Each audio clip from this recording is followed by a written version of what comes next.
Welcome, everyone. This is a live video broadcast as part of our Oneness and 12 Spheres of Life program. It's great to be with you today. Boy, it's gorgeous here in Boulder, Colorado. I hope it's pretty in your area of the world. I'm Steve Farrell, the Worldwide Executive Director for Humanities Team, and we have a really exciting program in store today. I'm here with Anna Marie Peters, my co-host, and our very special guest, Barbara Marx Hubbard. Barbara's the creator of the 12 Around One Wheel of Co-Creation, what we call Oneness in the 12 Spheres of Life here in Humanities Team. Barbara has an important perspective to share on governance, our focus during the month of May. Be sure to stay tuned for the full hour. A quick introduction to Humanities Team as we get started. In Humanities Team, we believe that there's only one presence, what we call the divine. And we're all emanations of the divine, and it's true for each of us in all of life. It doesn't matter how far our lives may be from reflecting this truth, it's still true. Our invitation is to live in communion with the divine and be an authentic expression of the presence, peace, and power that are our true essence. We don't need to be perfect or even excellent. We're invited to simply receive God or the divine's love and be an expression of that, each in our own way to the best of our ability. In this way, we add to the light in the world and we create processes to protect and nurture humanity and life on our precious planet. We can be intentional about this so we live this way each day. When we do this together, we create the world that we know is ours. Concerning today's program with Barbara, we invite you to share your questions by placing them in the chat window. The sooner the better. This way we can get to them during the 60-minute program. You might go ahead and begin sharing your comments and questions in the window now. Next, my co-host, Anna Marie Peters, is going to come on to share about today's program. She is the country coordinator for Humanities Team South Africa and the co-coordinator of the Oneness and 12 Spheres of Life program. She's a gift to all of us in Humanities Team. And welcome to the program here, Anna Marie. Oh, thank you, Steve. It's wonderful to be here. Yes, a warm hello from me, everyone. I am especially happy to be on this in this conversation today. I have not been speaking to Barbara for a long time, and as Steve shared, Barbara has been the inspiration for our Oneness in 12 Spheres of Life initiative. So it's really, really so special to be with her and everyone today. So as Steve said, I've been with Humanities Team since 2005, helping out with a number of things on a global level. I'm the country coordinator here in South Africa, and I'm just happy to be with you all. So I know that Barbara never fails to inspire, and I'm really looking forward to this discussion together with all of us today. And just a little bit about this sphere, Steve, before we get into the discussion, something short about the sphere of governance. Basically, the sphere of governance deals with the administration of authority and leadership of a community, going beyond mere organizational design and embracing all scales, from self-governance to entire nations, from classroom to boardroom, and from human to natural systems. We see in the sphere that what we value and how we perceive life is reflected in our governmental designs. The sphere of governance is given life through the recognition that the world does not have to be the way it is, and that individual people can change it. We are the government through our own self-governance. The world becomes open, welcoming, peaceful, and thriving when we recognize as human beings we need each other to survive on this planet, and that we are all in this together, and that community flourishes as we learn about each other and revel in the wonder and the beauty of our diversities. With that, over to you, Steve. Okay, thanks so much, Anna Marie, for setting the table. Thank you. We're going to now bring on our special guest. I'm going to read a brief introduction of our special guest now. In this case, our guest really needs virtually no introduction, but she deserves a proper introduction. So as she presents in this interview, Barbara Marx Hubbard's work has been apparent on the stage of cutting-edge thinking and action for decades. Her book, Conscious Evolution, published in 1998, is a call to action with a blueprint for the reconstruction of human reality. She calls on us to actively engage in our own evolution, as well as the evolution of human societies and of the earth and its animal and plant life. This call, so needed in 1998, is even more urgent today. She calls on us to stand alone and together in co-creating a world that supports all to thrive. She founded the Foundation for Conscious Evolution, as well as other organizations. She produced a 7-part documentary series entitled Humanity Ascending, A New Way Through Together. This transformational series presents vital elements to awaken the codes of our own conscious evolution and offers direction, meaning, and a vision toward our birth as a new humanity. Barbara was the recipient of Humanities Team Spiritual Leadership Award in 2013 and is now producing a 52-code intensive with Humanities Team called Awaken the Species. And welcome to this program, Barbara. It's great to have you with us. Thank you. Thank you so much. Yes, you're so much part of my life here at Humanities Team. So I'm delighted to see you too, Anne-Marie. Really missed being on there weekly as I used to be. That's right. Barbara was actually a co-host with Anna-Marie and I for a couple of years. So yes, great to have you back here. Yes. Right at home. All right. Well, we've got a lot of ground to cover. Barbara was sharing in the green room before we came on that, boy, she's been up since early, just looking at all of this whole synergistic democracy or evolving democracy. So we're going to just jump right in. And Barbara, let me just start right there at the top with this, this innovative, technologically savvy way for emerging democracy. What are some of the things that you see? Maybe we can just jump right in with some of the most profound and exciting things that you envision. Well, just starting with our understanding of how nature evolves from simple to more complex up the chain of life from the beginning, there is a very, very interesting pattern in there, is that when systems become dysfunctional, they are using more and more of their energy to handle those dysfunctionalities. Like in some respects, our current culture is dysfunctional in many ways. And so we have to have a bigger military, and we're concerned about how to deal with all the poverty and what to do with the problems. Meanwhile, in any level of system, innovations start occurring in health, in education, in economics, in science and technology, which are not considered by the existing democracy. They're not going to be running the show yet, but they're happening all over the place. Now, here's what Ilya Prigogine discovered: how systems go from devolution to evolution, from complexity to synergy. How does that happen?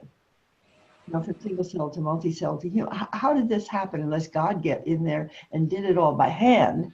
Nature has been able to go from entropy to syntropy. And we're now in another stage of entropy here, disorder.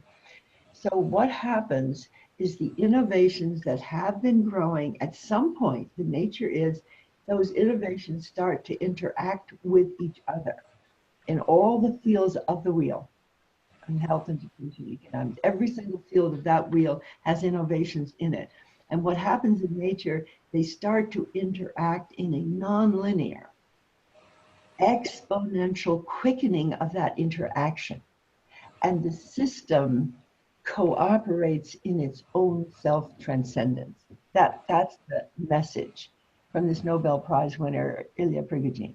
Non-linear exponential interaction.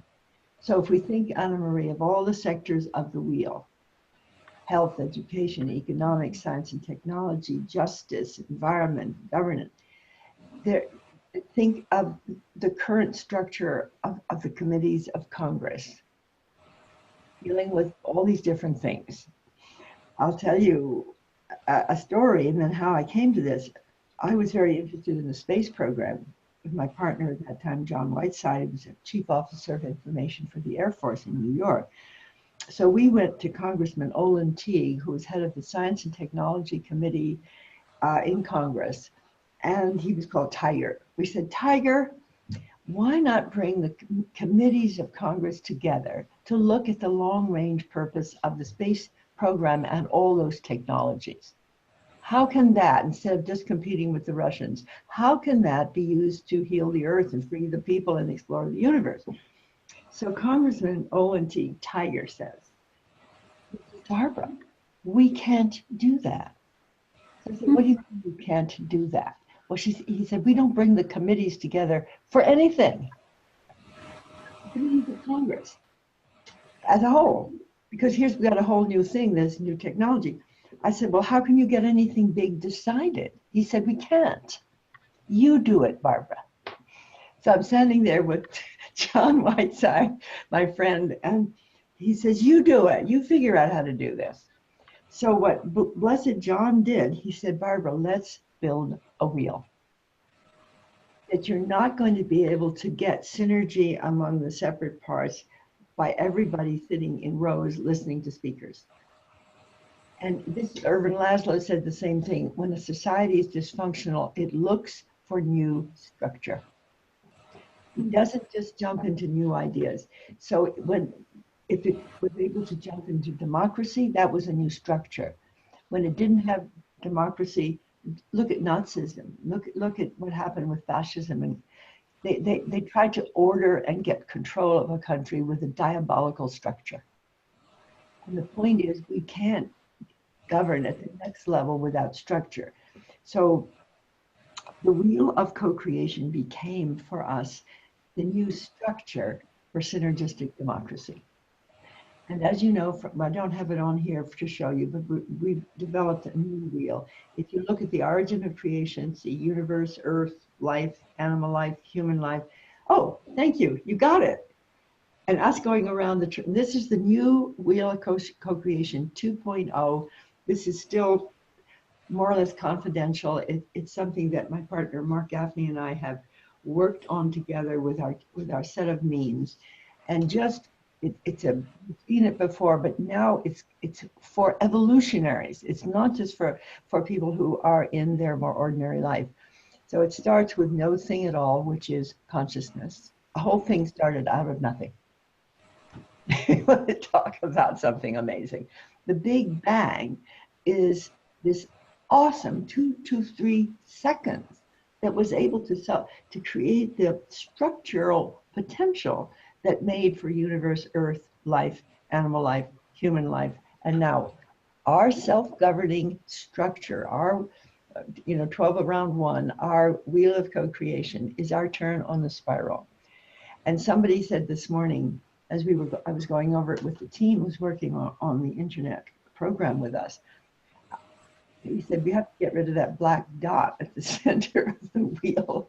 Let's put the starring Big Bang at the center of the wheel of co-creation and say we're in another time of the explosion of great potential at the heart of the wheel there.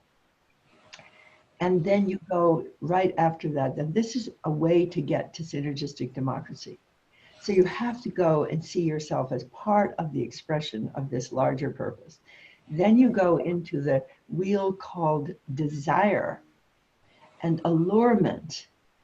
Because what is it that moves this entire process forward? We're calling it attraction, allurement, particle attracted to particle.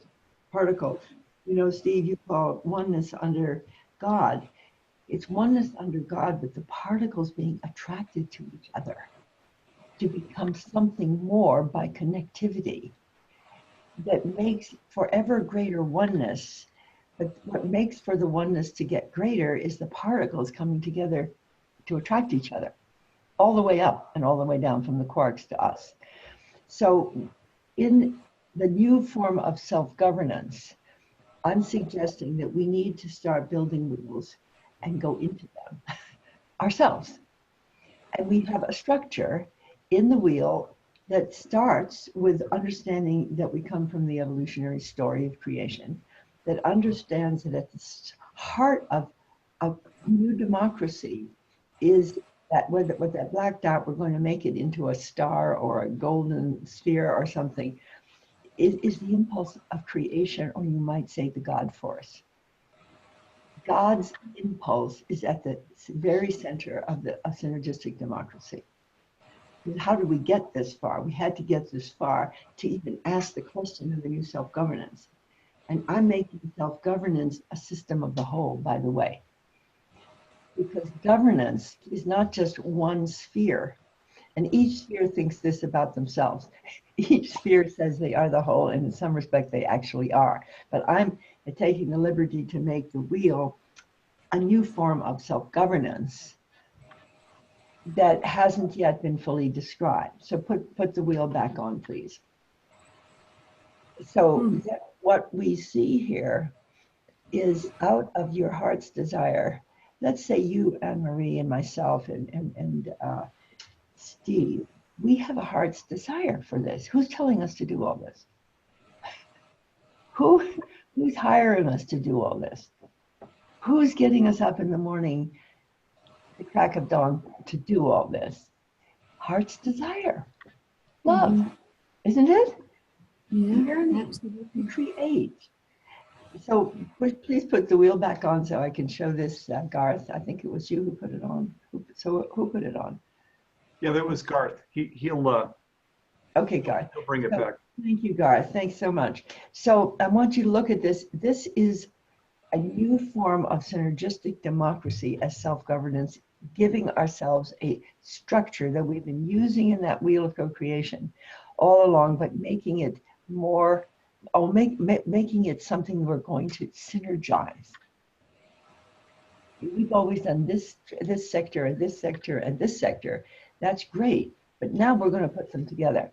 So the heart's desire for all of us who enter this wheel, there's a next level that I call it planetary DNA. And that's, Irvin Laszlo said, every great upheaval in society looks for new structure.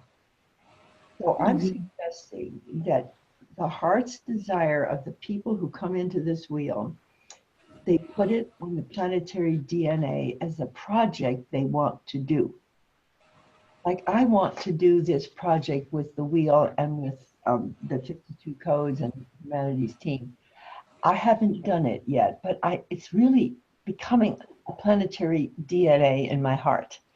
In other words, if you or I or anyone has a heart's desire that they want to do as a project, they put it in the planetary DNA, and that begins to create the structure of the new self-governance. Now, this is a very big and beautiful idea, that if we want to get to a new self-governing synergistic democracy, I believe the structure, it can't be win-lose, which is the structure of democracy. Synergistic democracy is the structure of seeking common goals and matching needs with resources in the light of the potential of the whole. So everybody has to put in the planetary DNA, what do you want to create?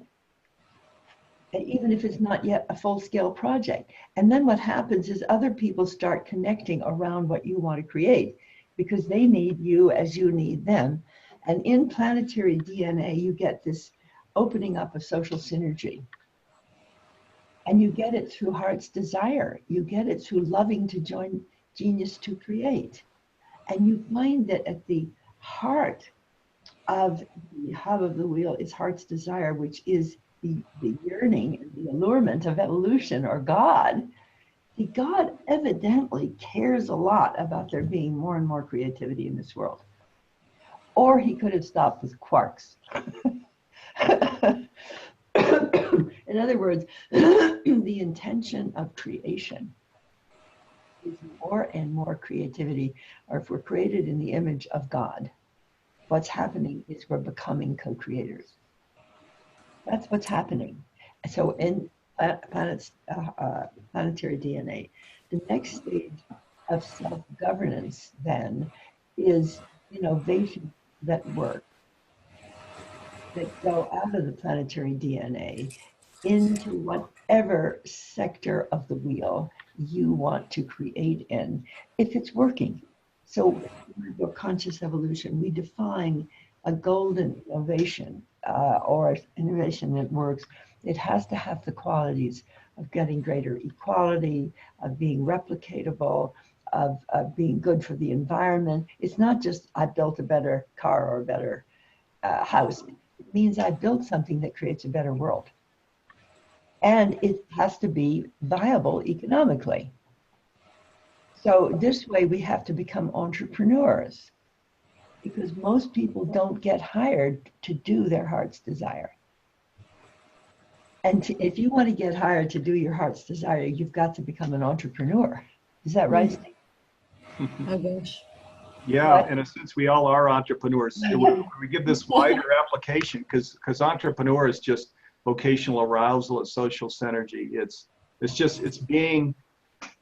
going out there, stretching to accomplish something, which is an entrepreneur is driving the progress of something. So, that's right. It's different than capitalism.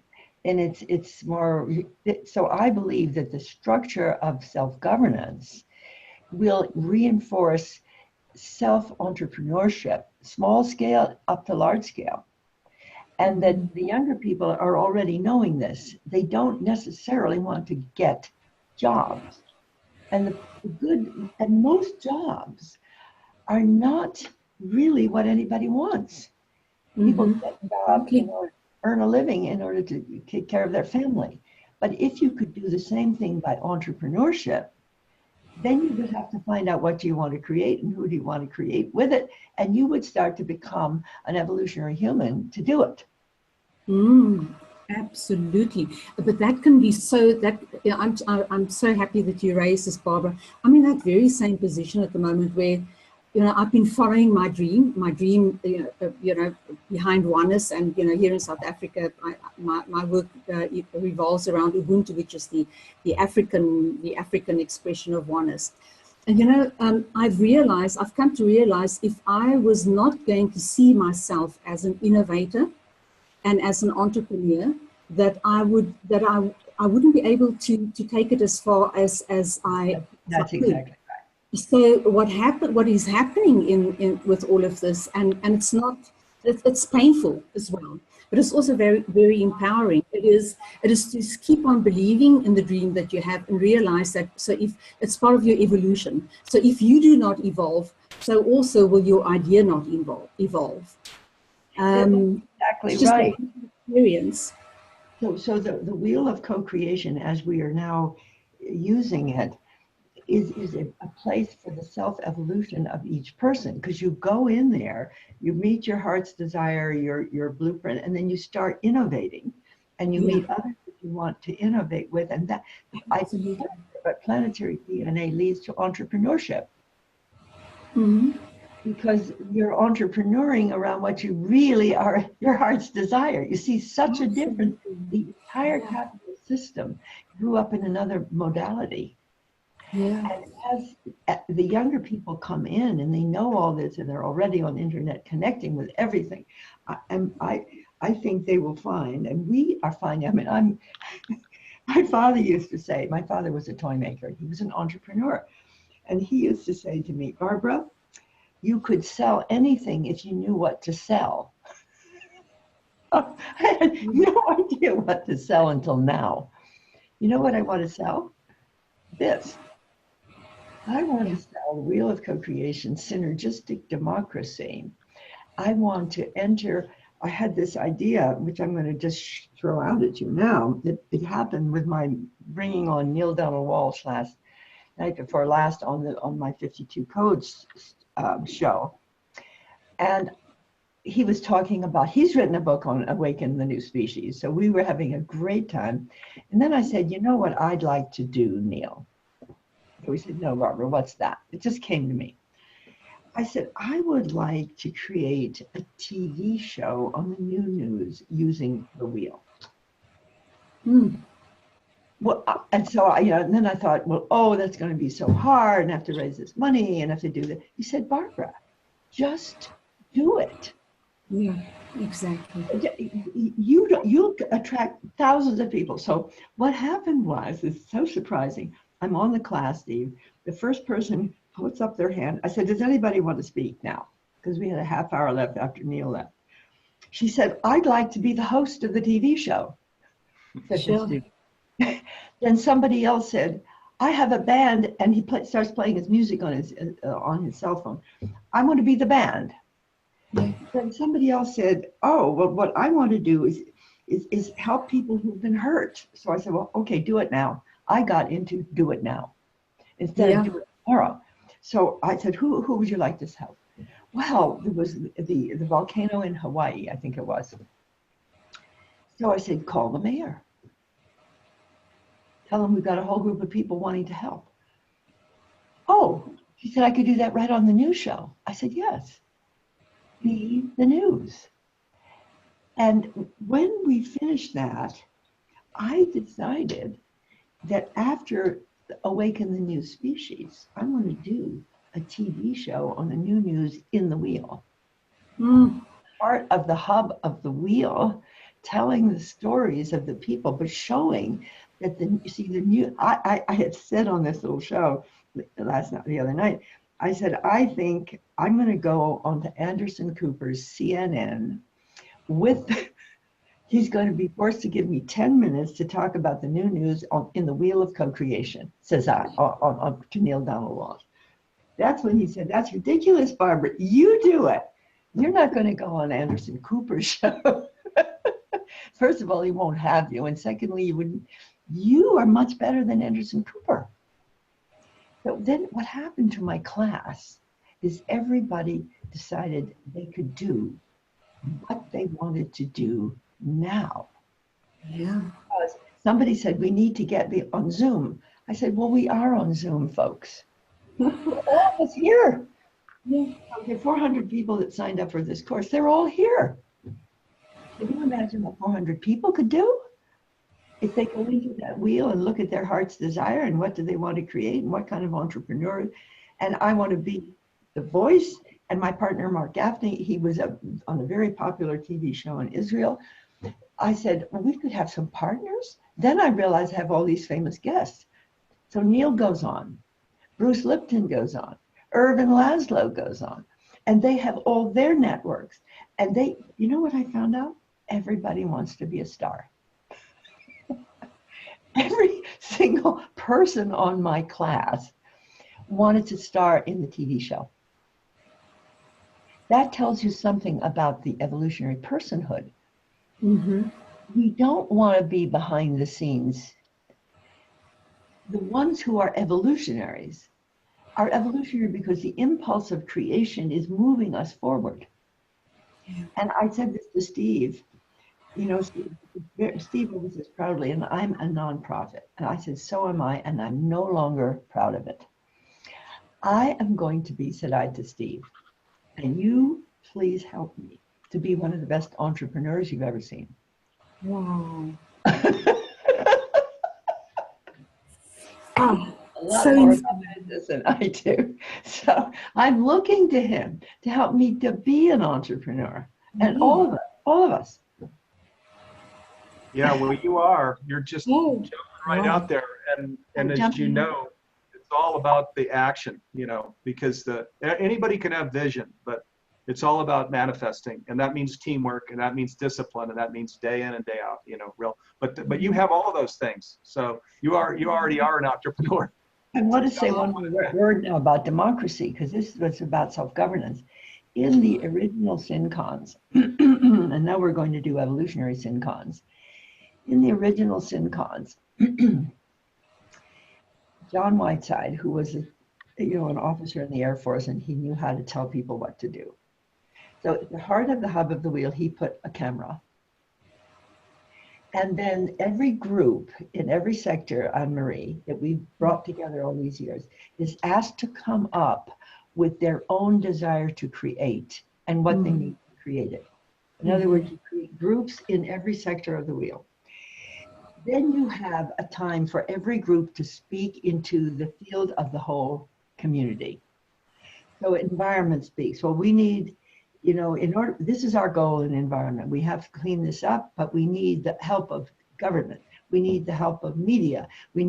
Nobody could do it alone. So they would ask for help. And then other sectors of the wheel would come up and they would cluster around the one asking for what they needed. And then they would go back to the hub of the wheel, but with all of these connections, each sector, health, education, economics. We did this in Monterrey, Mexico, with the government itself. The government cannot do it unless they interact with other sectors of government or other sectors of society. And in the fact is that people up there at the top don't do this. They have a lot of followers and they have a lot of efforts to get their work out, but very few of us actually cultivate social synergy among our peers because we don't yet have the structure to do it. It's not that we don't want to, we actually love doing it. So in the wheel of co-creation, as the new self-governance, the cultivation of social synergy among functional programs and eventually functional sectors of health, education, economics, and so forth, are going to be developing what Ilya Prigogine calls nature does at times of increased entropy. It creates a nonlinear, exponential interaction of innovations that are working. By golly, that's what we're going to do. So let me come in here just real quick because viewers are sending in bunches of questions, and thank you. We'll get to your viewers, but first, you know, this is, boy, you've really gotten us into an exciting discussion here, Barbara. And there, a lot of this actually is, there aren't questions or comments just on this whole new form of this new evolving democracy. Anna Marie, do you want to bring in one more question before we go to viewer questions? Yeah, I just wanted to share, you know, Steve, part of the promotion for this conversation today were the words innovative and technologically savvy forms of democracy. And that really struck me. And, you know, I went onto the internet earlier on as I was preparing for this conversation. And I want to tell you that I was surprised. So I Googled the words innovative, technological democracy. And I can tell you, the first thing that came up was a blog or an article. It's a 2012 article. And can you believe that in that 2012 article was what they were covering was a list of 20 most innovative people in democracy in that year. And I thought, oh my God. In 2012, there was already a list of 20 most innovative people in democracy in that year. And in there was a list of amazing ideas. You know, they were talking, for example, of Barack Obama. They were speaking about the founders of Google. You know, the amazing ideas that they came out with, and the words that jumped out for me in all of that were things like digital openness, the opening up of government data, development of better city services, innovative public education programs, nuggets of inspiration for real-time problem solving, creation model cities. It's amazing. Yeah, so what I'm saying, Anne Marie, this is exactly what's needed. At Birth 2012, which I did, as you know, was wonderful, but we didn't have a structure to hold it in. I don't do anything more without a structure to hold it in, because what happens is people get excited by these ideas, but they don't have a synergistic pattern to go in. We lose a lot of our energy that way. So I didn't mean to interrupt you, but it's almost overwhelming when you see. I'd just like to add to something you said, Anne Marie, is if you really add high-tech genius to what we're saying, nanotech and biotech and artificial intelligence and all of that, and you would place evolutionary love into that, or the new species of Homo amore universalis, which is what Mark and I are calling it, Homo amore universalis. I called it Homo universalis, he called it Homo amore.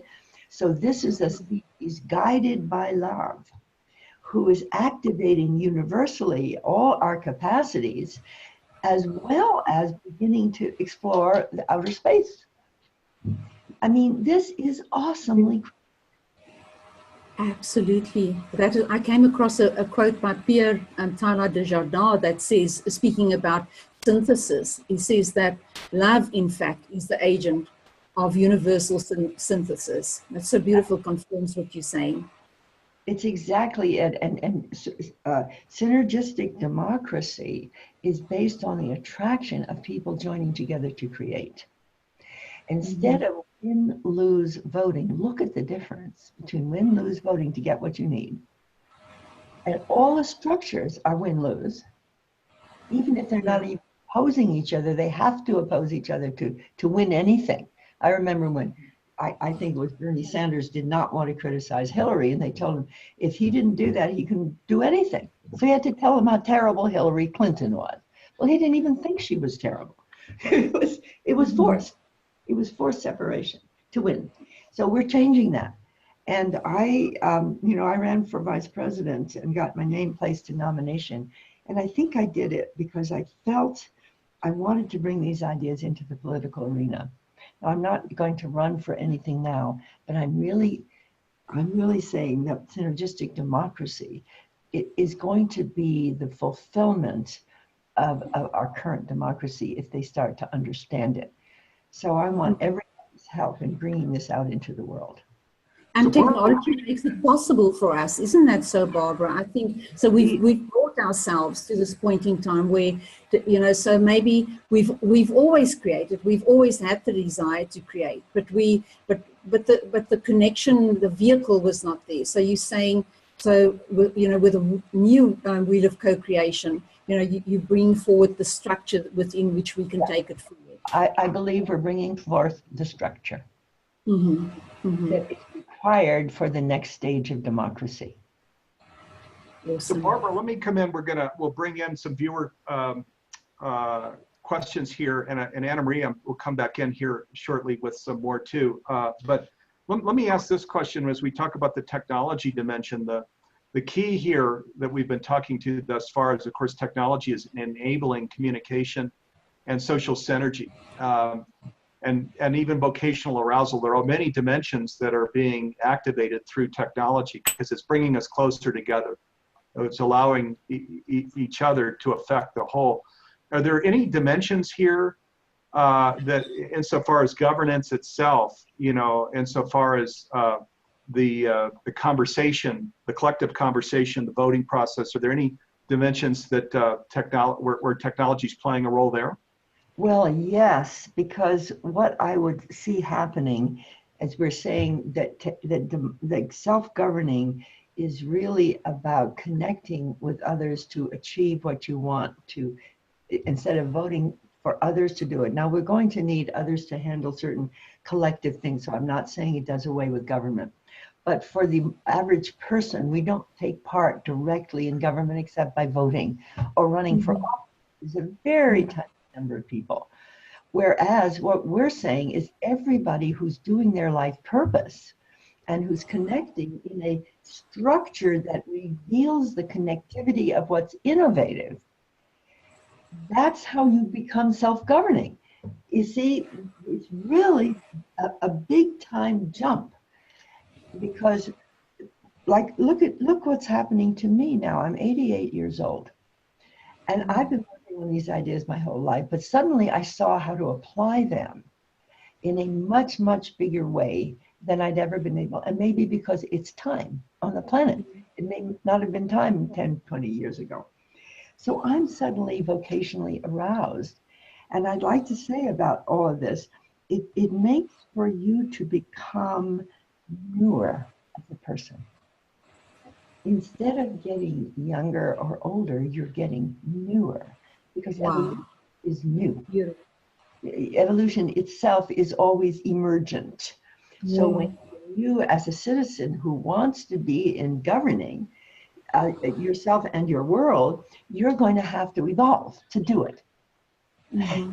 You're not going to go down and vote for somebody else to do it. You're going to start participating.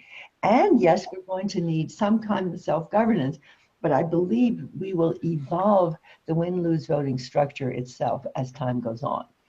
I think it will seem ridiculous to people. Okay, let me bring in this. Beautiful. And I know Anna Marie's already got another question teed up. I'm just going to bring in real quick 2 viewer questions, and then we're going to go over to Anna Marie.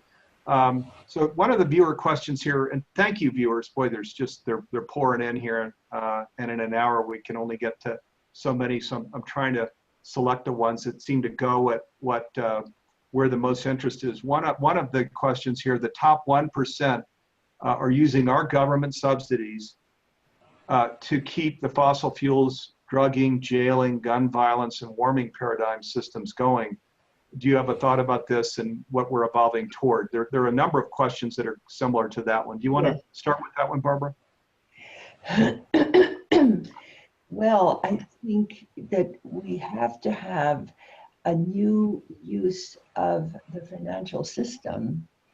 And you see, I think that people who have accrued a huge amount of money and who therefore could stay on the top of everything will eventually look more or less ridiculous, because what we're going to be is flooding the system with entrepreneurs.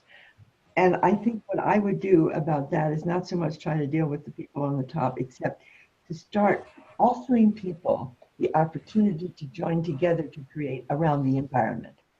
Now, it's already happening. We're doing huge numbers of committees are doing it, but then they don't stay synergized. So you have, let's say, hundreds of environmental committees doing different things, but even there they get competitive rather than synergistic. So I sound a little bit like a broken record here, but I don't think we can handle the problems in the old structure. Yes, amen. And I'll go to one other question. By the way, that question was from Lynn. I'll just add one little thing to what Barbara said, which I know all of us are conscious here.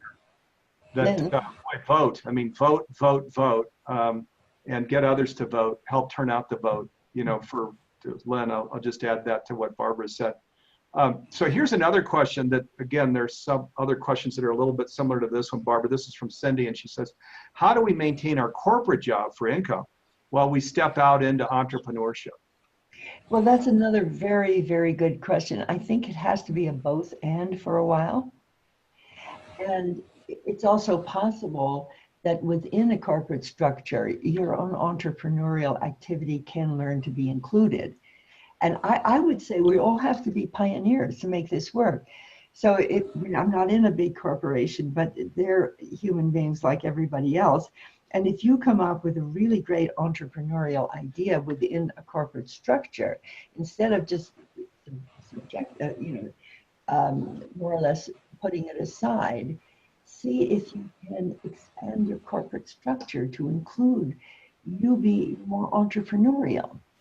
And I think we're dealing with the evolution of capitalism to include more entrepreneurship and more awareness of how it affects the environment than ever before. So all those big structures are themselves under tremendous pressure to change. Exactly. We're the change agents of what wants to be changed everywhere. I can see that those changes when it comes to capitalism will come from within that sector as well. Yes. So it's not like, we have to go out there and change any sector, but that it will come naturally from within as well.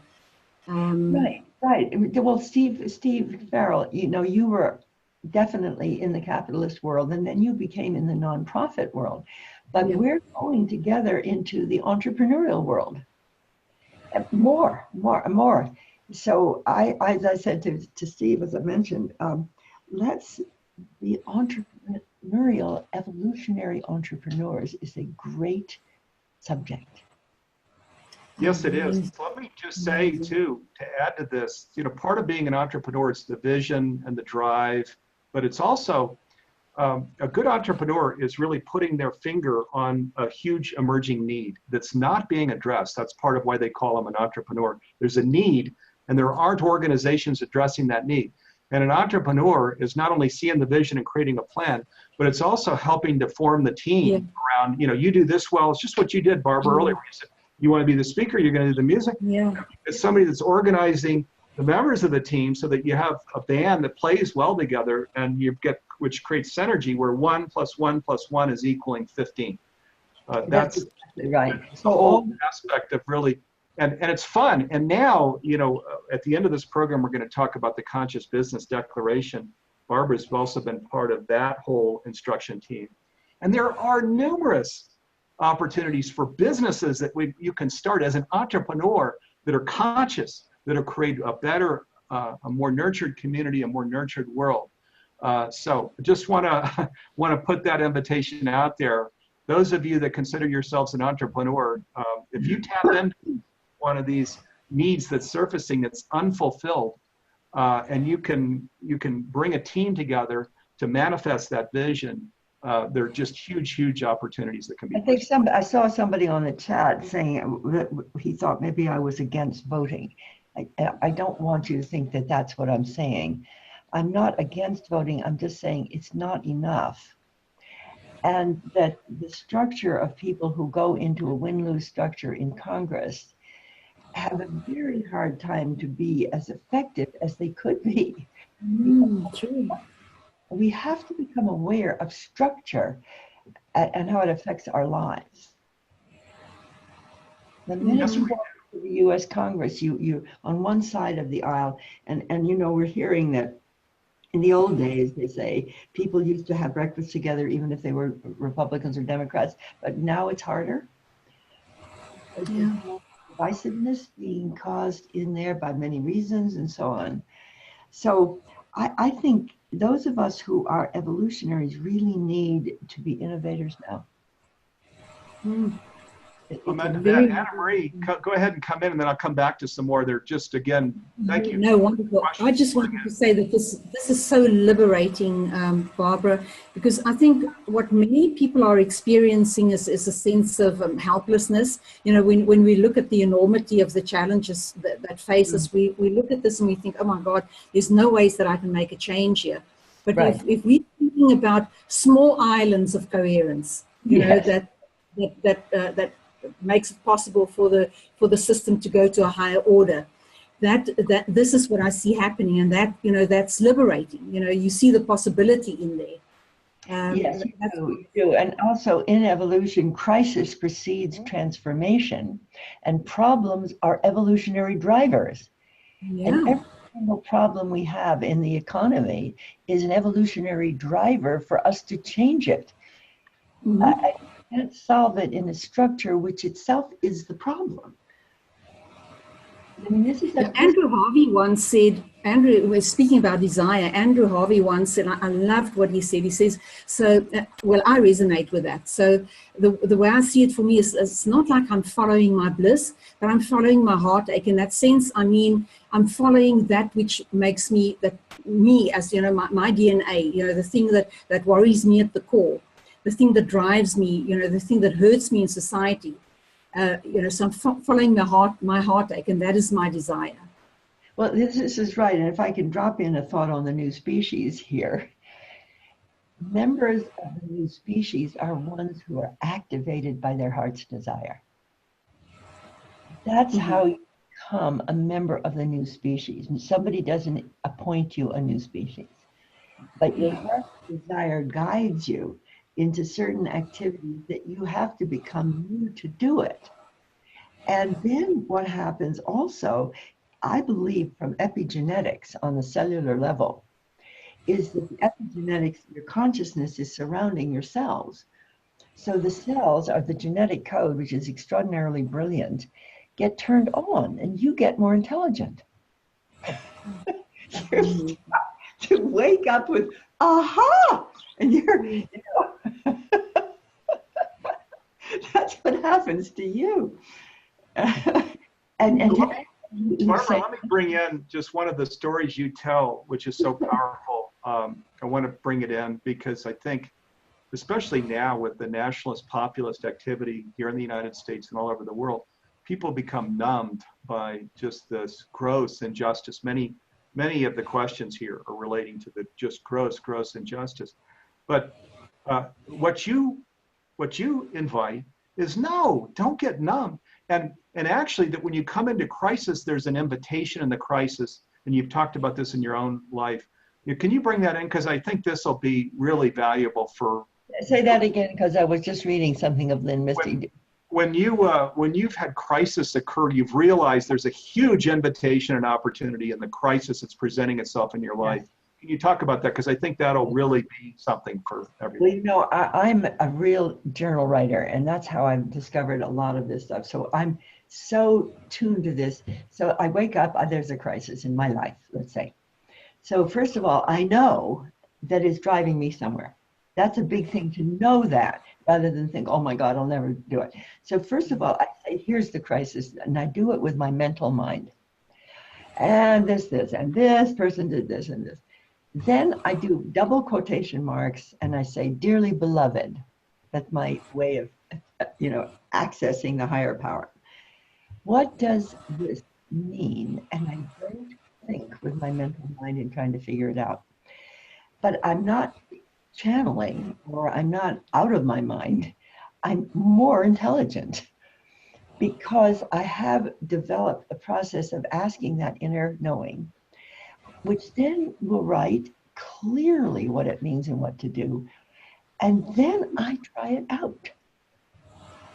I mean, in other words, I really use the deeper mind as a constant. And I say to people in the 52 codes, one is, keep a record of the communication. It's your spiritual scripture. Your spiritual scripture is your inner knowing, and it usually comes in flashes of thought. And if you don't write it down, it's very hard to remember it. Now, I have 202 volumes of journal, and they're on the internet now. I don't know what's going to happen there through Deepak Chopra's Ishar. But what I would recommend to everybody who wants to do this is to keep a journal. And when you're looking for your deepest heart's desire and what you want to innovate and create, it may not come out of your mental mind. And if you're turning to your mental mind to do it, you might think you don't know. But if it's your deepest heart's desire, here's what I can assure you, you do know. Awesome. Barbara, and I know you've got to run in a minute. Barbara's doing the Awaken New Species 50 codes thing. She's going to that program here in just a few minutes. But before you leave, just an invitation you'd like to leave with viewers, and then Anna Marie, I'm going to come to you next with the same question. Anna Marie, I would like to work with you, bring real co-creation together, and to actually develop some synergy among the parts as part of the self-evolution of our species. I think that's where we are now. Mm-hmm. I suggest that we try it with humanity's team also. Mm-hmm. Oh, wonderful. Oh, Barbara, this was so, I really knew that this was going to be inspiring, because you're so in touch with your dream, with your desire. Mm-hmm. And I can see that when we are in touch with our desire, that is the leadership that we have. So, you go where your heart takes you. And that is so contagious. So thank you so much. It was so wonderful to speak with you about all of this. Thank you very, very much. Thank you. So I'm reading Tommy, who says, sorry, I'm not a dreamer. I'm a realist, writer, and do radio shows, and found most people like loving the dreamland than the real world. Hawk's blood. Oh, that's, yes. Okay. I would challenge that, Tommy. They don't know the possibilities. You put people near a possibility of doing what they love to do, and they won't reject it. Absolutely. And it doesn't mean they have to give up their job right away. It doesn't mean you jump off a cliff when you do this. You do it gently. Tommy, hey. Okay. Yeah, so I'll come in here too, because as Barbara mentioned, and as I share on these programs, I was an entrepreneur in Silicon Valley for a decade in the 90s, and man, was I in the right place at the right time. I had a chance to build 2 companies to 75 million in revenue, and to do it where we were involved, like by adopting high schools and involved in community projects and all kinds of really cool stuff, where we were all on a shared bonus. So we made income together, the whole team, and everybody looked at everybody's salary from top to bottom.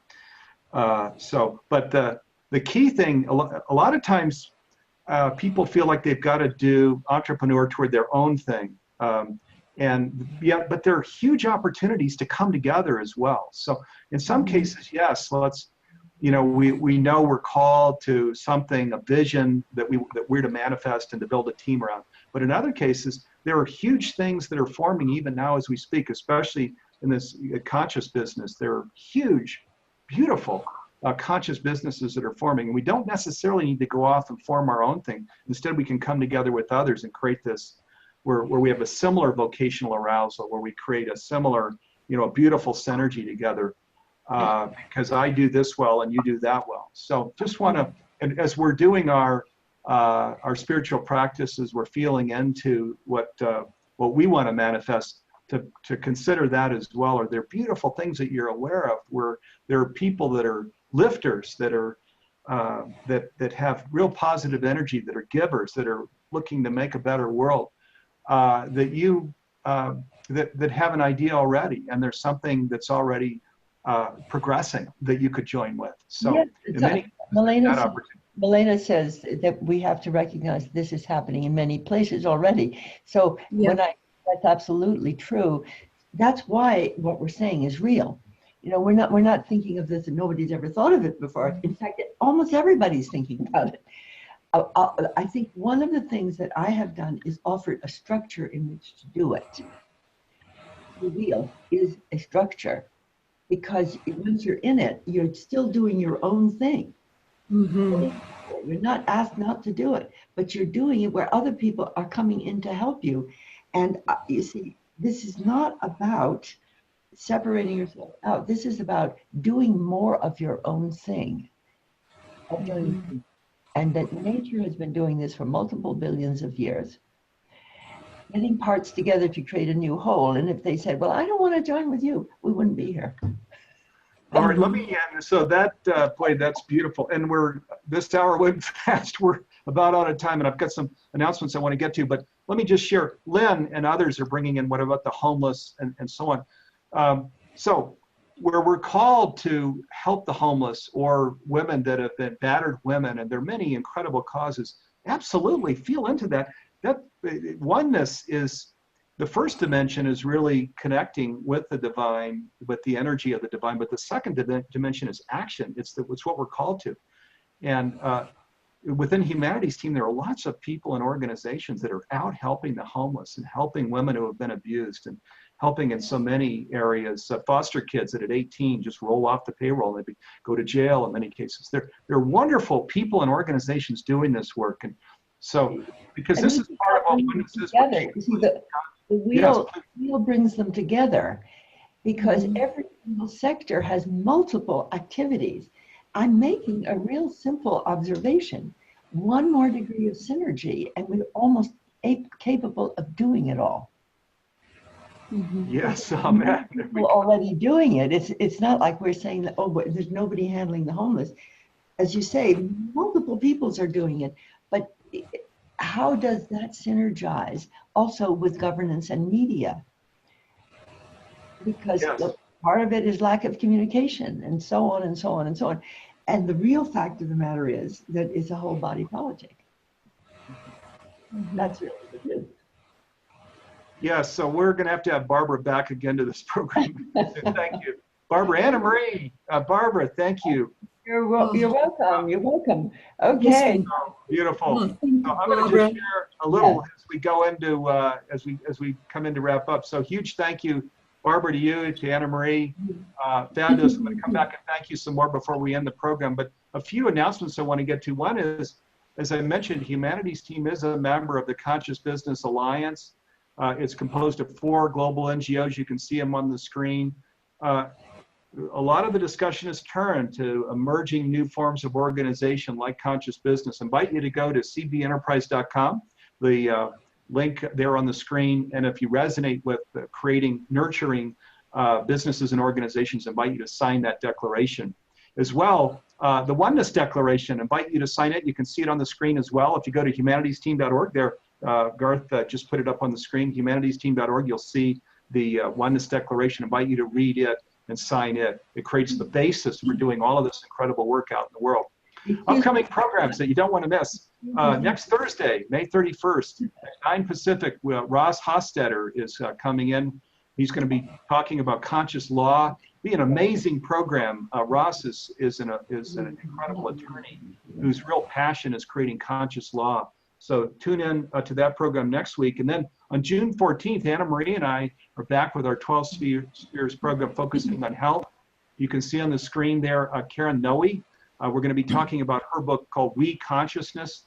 It's an unbelievable book that talks about how we can create individual and collective health and well-being out in the world. If you go to livinginone.com, you can register for these programs. The programs are free, and if you miss the live program, we send out a link so you can hear the recorded program later. This program is focused on living in oneness, so invite you to something called Community Circle. It's only $10 a month. It's an intentional community for those living in oneness. There are many benefits that come from this program. One is that there are over 400 programs that are recorded like this one that you can listen to anytime, anywhere with family members. There are over 400 that are recorded. There's a private Facebook page. There's a book club. There's also a group that comes together in Community Circle twice a month to share intimately about successes and challenges during this journey in oneness. So check it out as Community Circle. It's only $10 a month. On the screen, you can see some of the team that was involved in creating this program. Again, Anna Marie, my co-host, thank you, Anna Marie. Dee Meyer, Nanette Kennedy, Garth Catterall, Christine, Glenn. You've got myself on there. So thank you to everybody that's involved with this program. And Oneness in 12 Spheres, Anna Marie, and also Caroline Chang, my assistant, put a lot of energy into it. So thank you so much to you all. Thank you to you, Steve. Thank you. Gracious host you always are. Thank you, Garth and Christine and everyone.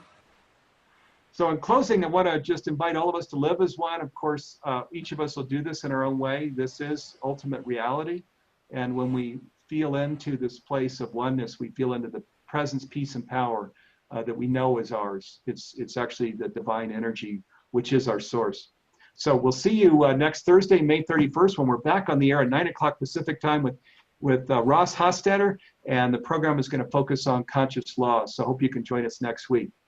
Okay, thanks everybody. Have a great Memorial Day weekend if you're here. Much love. Bye-bye.